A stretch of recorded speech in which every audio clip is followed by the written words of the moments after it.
Bonsoir. Bonsoir. La caprice, bonsoir.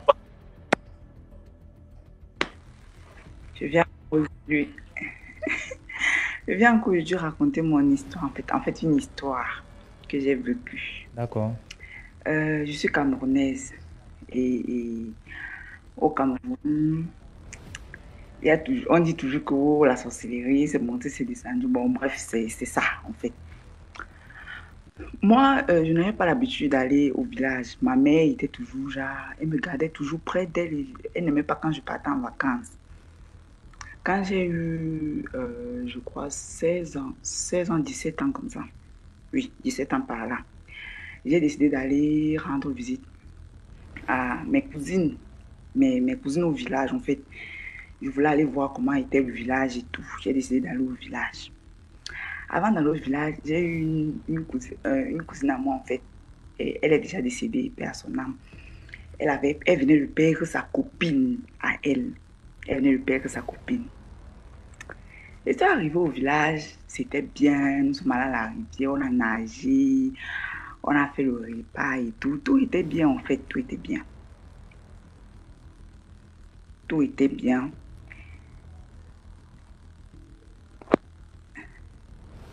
Allô? Vous me suivez? C'est comme si On te mon suit, réseau tu étais au niveau de tout dérange. était bien. Tout était bien. Ok, tout se passait, Ah, oui, tout se passait bien en fait. La nuit, voilà. on a dormi un peu tard en fait parce que on se racontait les histoires, on se racontait des trucs, on discutait et tout. On discutait en fait. Bon, la chambre de ma grand-mère était dehors. Nous étions... donc, vous voyez le genre de maison qu'on construit la maison, on fait une chambre dehors. Et ma grand-mère, elle dormait dehors, non, on dormait dans la maison, dans les chambres de la maison. Le soir, là, donc, on a décidé de dormir tous ensemble. On a dormi ensemble, en fait. Aux environs de minuit, on suit comment quelqu'un a crié toquer. La personne peut que toquer. Elle appelle ma cousine là qui est décédée. Bon, comme elle est décédée, je peux prononcer son nom. Elle s'appelait Toutou, en fait, son petit nom qu'on l'appelait avec. Elle appelle Toutou, viens, on part. Viens, on part, non? Ok. Quand elle toque, elle dit que viens, on part. Ma grand-mère nous dit là-bas dehors que ne répondez pas. Il ne faut pas répondre. Et ne bavardez même plus. Dormez une fois. Ne répondez plus. N'est-ce pas? Moi, je connais quoi? Je suis couchée. La peur de ma vie. Oh, donc, je tremblais comme une feuille. Elle ne fait que toquer. Viens, on part, non? Viens, on part en ville. Tu fais quoi? Ouais, lève-toi, on part en ville. Viens m'ouvrir la porte, on part en ville. Une histoire vraie, c'est pas la blague. C'est pas que je suis venue raconter du n'importe quoi. C'est pas la blague. Nous sommes restés tranquilles. Donc, même le sommeil, je ne sais même pas à l'heure que le sommeil m'avait volé. J'ai dormi. Le matin, ma grand-mère allait couper les trucs, les trucs qu'on met souvent là devant les portes quand une femme vient accoucher. Elle allait couper ça, elle a mis. Elle a resté certains trucs là-bas en fait. Et tout, et tout, et tout, et tout.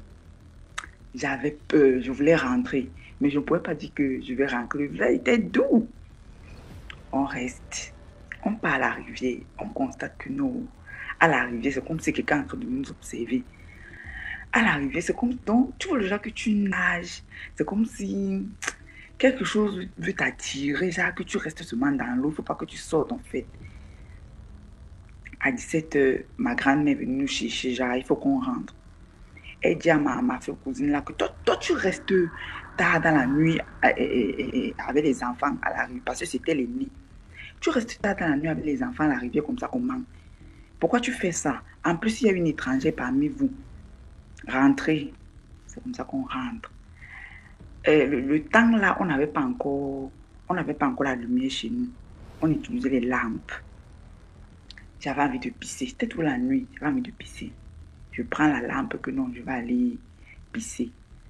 Ma grand-mère dit que tu pars. Donc, je suis même allée pisser en fait. Je suis même allée pisser. Derrière la maison, mais oh, je suis allée pisser. J'ai fini de pisser sur l'entrée. En entrant, bon, ma grand-mère me croise. Elle me dit que tu sors de. Je dis que j'étais pissée. Elle me dit que Tu étais pissé où? J'ai été pissé derrière. Il me dit que, pardon, ton père, moi, il ne veut pas les problèmes. Ton père ici, là. Il ne veut pas les problèmes. Puis si tu me dis, le pot, tu pisses dans le pot, tu sors, tu pars. En plus, tu pars derrière seul. Tu pars chercher quoi derrière? L'affaire est passée. On dort encore la nuit. On suit encore les mêmes trucs, en fait. Elle revient encore, elle top, elle appelle sa copine. Que ouais, pourquoi tu es méchante? Hein? Je t'appelle qu'on part s'amuser, tu es là, tu refuses. Et tout, et tout. Elle ne fait qu'elle appeler. Elle appelait personne d'autre, seulement sa copine. Que viens, on part en ville. Donc elle parlait en patois, sort, Kenneth, donc viens, on part, non, viens, on part en ville. Ma grand-mère faisait qu'elle dit là-bas que ne réponds pas. Ne répondez pas que personne n'ouvre même pas la porte. Donc, en fait, c'était sa copine qui était décédée. Comme elle était donc tellement collée avec sa copine, donc partout, elles étaient ensemble, elles se baladaient ensemble, elles partaient partout ensemble. Au village, c'était les copines qu'on savait que c'était sa copine.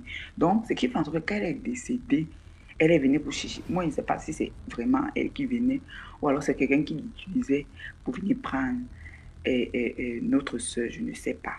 Donc, c'est un peu l'expérience là que bon, je voulais vous raconter en fait. En fait, quand on te raconte, c'est pas trop ça, mais il faut vivre la chose pour que donc, tu ressentes en fait. Bref, c'était mon histoire en fait. Merci de m'avoir écouté. Merci beaucoup pour l'histoire, la capricieuse.